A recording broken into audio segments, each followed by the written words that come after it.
നമസ്കാരം. ലോക ക്ലാസിക് സിനിമകളെ പരിചയപ്പെടുത്തുന്ന 70mm സിനിമയിലേക്ക് സ്വാഗതം. 내 머리는 기억을 잃어가고 있지만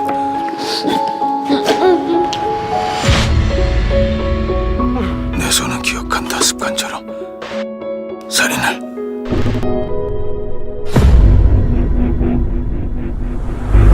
പ്രശസ്ത കൊറിയൻ സംവിധായകനായ വോൻ ഷിൻ യുൻ ആണ് ഡ്രാമ ക്രൈം ജേണറിൽ പെടുന്ന ഈ സിനിമ സംവിധാനം ചെയ്തിരിക്കുന്നത്.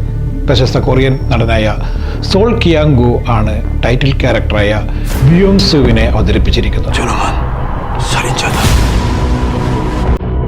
വിവിധ തരത്തിലുള്ള സീരിയൽ കില്ലർമാരെ വിൽക്കാൻ വേണ്ടി നിരത്തി വെച്ചിരിക്കുന്ന ഒരു സൂപ്പർ മാർക്കറ്റ് പോലെയാണ് കൊറിയൻ ഫിലിം ഇൻഡസ്ട്രി. പല രൂപത്തിലും പല ഭാവത്തിലും ഏത് വേണമെങ്കിലും തിരഞ്ഞെടുക്കാം. സീരിയൽ കില്ലർമാരില്ലെങ്കിൽ പിന്നെ കൊറിയൻ സിനിമ ഇല്ലെന്ന് തന്നെ പറയാം. അതെ, നമ്മുടെ നായകൻ ബ്യോങ് സു ഒരു സീരിയൽ കില്ലറായിരുന്നു. പക്ഷേ മറ്റു സീരിയൽ കില്ലർമാരിൽ നിന്നും എല്ലാ കാര്യങ്ങളിലും വ്യത്യസ്തനായിരുന്നു ബ്യോങ് സു.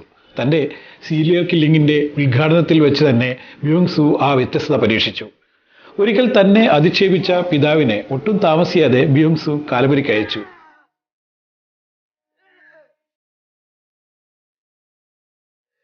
ഇവിടുന്ന് അങ്ങോട്ട് ബ്യോങ് സു പിന്നെ തിരിഞ്ഞു നോക്കേണ്ടി വന്നില്ല. ഒന്നിനു പിറകെ ഒന്നായി ഭൂമിയിൽ ജീവിക്കാൻ യോഗ്യതയില്ലെന്ന് തനിക്ക് തോന്നുന്ന ഒരുപാട് ആളുകളെ ഈ ഭൂമിയിൽ നിന്നും പറഞ്ഞു വിട്ടു. അതിൽ അദ്ദേഹത്തിന് ഒരു കുറ്റബോധവും ഇന്നുവരെ ഉണ്ടായിട്ടുമില്ല. ബ്യോങ് സുവിന് തോന്നിയിട്ടുമില്ല. കാരണം തൻ്റെ ഓരോ കൊലകൾക്കും ബ്യോങ് സുവിന് തൻ്റെതായ കാരണങ്ങളുണ്ടായിരുന്നു. അങ്ങനെ ഇരിക്കെ തൻ്റെ കരിയറിൽ മിന്നിത്തിളങ്ങി നിന്നിരുന്ന സമയത്ത് ഒരിക്കൽ ഒരു സ്ത്രീയെ കൊന്ന ശേഷം ഒരു വാഹനാപകടത്തിൽ തലയ്ക്ക് ഗുരുതരമായി പരിക്കേൽക്കുകയും ചെയ്തതോടെ അദ്ദേഹത്തിന് ഏറ്റവും ഇഷ്ടപ്പെട്ട സീരിയൽ കില്ലറുടെ ജോലിയിൽ നിന്നും റിട്ടയർ ചെയ്യേണ്ടി വരികയാണ്.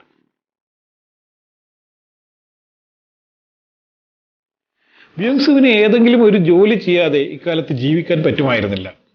ഇത് മനസ്സിലാക്കിയ ബ്യോങ് സു മൃഗഡോക്ടർ, അതായത് സൂ മൃഗഡോക്ടർ എന്ന ജോലിയിൽ പ്രവേശിക്കുകയും ചെയ്തു. മൃഗഡോക്ടറിൽ മൃഗം ഉള്ളതുകൊണ്ടും താൻ നേരത്തെ തന്നെ ഒന്നാന്തരം ഒരു മൃഗമായിരുന്നതുകൊണ്ടും തൻ്റെ പുതിയ ജോലിയൊക്കെ പുഷ്പം പോലെ ചെയ്യാൻ കഴിഞ്ഞു. അതൊക്കെ ഒരു കാലം. എന്നാൽ ഇന്ന് അനുദിനം ഓർമ്മകൾ നഷ്ടപ്പെട്ടുകൊണ്ടിരിക്കുന്ന ബ്യോങ് സു തൻ്റെ മകളുടെ സംരക്ഷണയിൽ കഴിഞ്ഞുകൂടുന്നു. ഓർമ്മക്കേടായതുകൊണ്ട് മൃഗാശുപത്രിയിലും വലിയ തിരക്കുകളില്ല. ഇതാണ് ഈ സിനിമയിലെ നായകനായ ബ്യോങ് സുവിൻ്റെ ഇപ്പോഴത്തെ അവസ്ഥ. കേട്ടിട്ട് ആകെ കോമഡി തോന്നില്ലേ?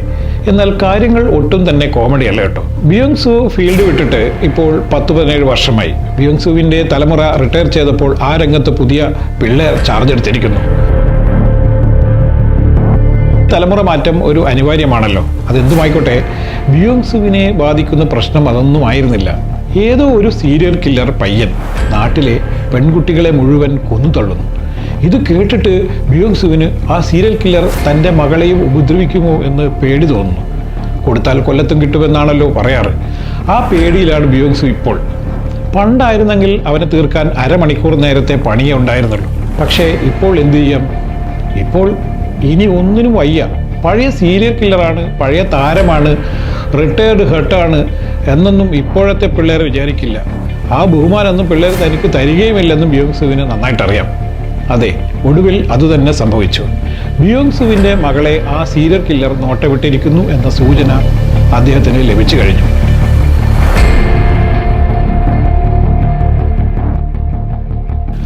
അയാളുടെ അടുത്ത ഇര അവളാണെന്ന് ബ്യോങ് സു ഞെട്ടലോടെ മനസ്സിലാക്കുന്നു. എന്നാൽ സ്വന്തം മകളെപ്പോലും ചിലപ്പോൾ മറന്നുപോകുന്ന ഒരു അച്ഛൻ എങ്ങനെ അവളെ കൊലപാതകിയിൽ നിന്നും സംരക്ഷിക്കും?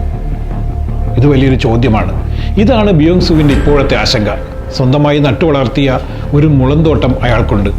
എന്നാൽ തൻ്റെ മകളറിയാത്ത ഒരു ഭൂതകാലം കൂടി അദ്ദേഹം ആ മുളങ്കാട്ടിൽ ഒഴിച്ചുമൂടിയിട്ടുണ്ടായിരുന്നു. അനുദിനം വർദ്ധിച്ചു വരുന്ന മറവിയെ മറികടക്കാനായി മകൾ വാങ്ങിക്കൊടുത്ത ടാപ്പ് റെക്കോർഡറിൽ അയാൾ തൻ്റെ ജീവിതത്തിൽ സംഭവിക്കുന്ന കാര്യങ്ങൾ ഓരോന്നായി രേഖപ്പെടുത്താൻ തുടങ്ങി. ഇടയ്ക്കിടയ്ക്ക് അത് കേട്ടുകൊണ്ടായിരുന്നു പിന്നീടുള്ള അയാളുടെ ജീവിതം. മകളെ ആ സീരിയൽ കില്ലറിൽ നിന്നും ബ്യോങ് സുവിന് രക്ഷപ്പെടുത്താൻ സാധിക്കുമോ? ബ്യോങ് സുവും സീരിയൽ കില്ലറും തമ്മിൽ ഒരു ഏറ്റുമുട്ടൽ ഉണ്ടാകുമോ? അതോ ബ്യോങ് സുവിൻ്റെ ഓർമ്മ മുഴുവൻ നശിച്ചു പോകുമോ? ദക്ഷിണ കൊറിയയിൽ ഏറ്റവും അധികം വിറ്റഴിഞ്ഞ കിം യോങ് ഹ എന്ന പ്രശസ്ത എഴുത്തുകാരൻ എഴുതിയ പുസ്തകത്തെ ആസ്പദമാക്കിയെടുത്ത ചിത്രത്തിൽ ബ്യൂങ് സുവായി അഭിനയിച്ചിരിക്കുന്ന സോൾ കിയാങ് ഗു ഈ ചിത്രത്തിലും ജീവിക്കുകയാണ്. എന്തൊരു മനുഷ്യനാടോ താൻ, ഇങ്ങനെയൊക്കെ അഭിനയിക്കാമോ എന്ന് നാം ഓരോരുത്തരും ഈ സിനിമ കണ്ടു കഴിഞ്ഞു അറിയാതെ സോൾ കിയാങുവിനോട് ചോദിക്കും. സിനിമയിൽ ആദ്യാവസാനം നിറഞ്ഞു നിൽക്കുന്ന സോൾ കിയാങുവിൻ്റെ ചിരിയുണ്ട് ഈ സിനിമയിൽ. അദ്ദേഹത്തിനെ അടയാളപ്പെടുത്താൻ അത് മതി. Oasis, No Mercy, Peppermint Candy എന്നീ ചിത്രങ്ങളിൽ നമ്മെ വിസ്മയിപ്പിച്ച അദ്ദേഹം അത്രമേൽ സ്വാഭാവികതയോടും തന്മയത്വത്തോടും ഈ അച്ഛൻ വേഷവും അതിമനോഹരമാക്കിയിരിക്കുന്നു. ഈ സിനിമയിലെ അഭിനയത്തിന് 2017 മികച്ച നടനുള്ള കൊറിയൻ ദേശീയ പുരസ്കാരം അദ്ദേഹത്തിന് ലഭിച്ചു. 2017 ഒന്നാമത് സിയോൾ അവാർഡിൽ മികച്ച നടനും മികച്ച പുതുമുഖ നടിക്കുമുള്ള പുരസ്കാരത്തിന് ഈ സിനിമ നോമിനേറ്റ് ചെയ്യപ്പെട്ടു. റിലീസ് ചെയ്ത് 5 ദിവസത്തിനുള്ളിൽ കൊറിയൻ ബോക്സ് ഓഫീസിൽ $8.6 ദശലക്ഷം നേടിക്കൊണ്ട് ഈ സിനിമ ഒന്നാമതെത്തി. കൊറിയൻ സിനിമകൾ ഇഷ്ടപ്പെടുന്നവർ തീർച്ചയായും കാണേണ്ട സിനിമയാണ് ഇത്. അടുത്ത ആഴ്ച മറ്റൊരു ക്ലാസിക് സിനിമയുമായി കാണും വരെ പ്രിയ പ്രേക്ഷകർക്ക് നന്ദി, നമസ്കാരം.